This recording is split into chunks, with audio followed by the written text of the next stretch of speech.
How to use Fonts Art app. Hi everyone, this is Max. I hope you are doing great, so let's start without wasting time. First of all, open up Fonts Art.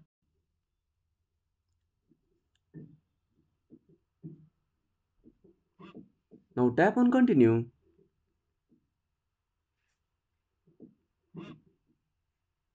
Now tap on the cross icon. Now tap on Enable Keyboard. Now enable the toggle and click on Activate. Now go back and click on Switch to Fonts Art.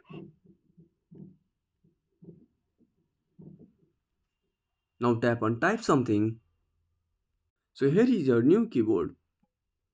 You can select fonts and start typing. Now click on Send. So that's it.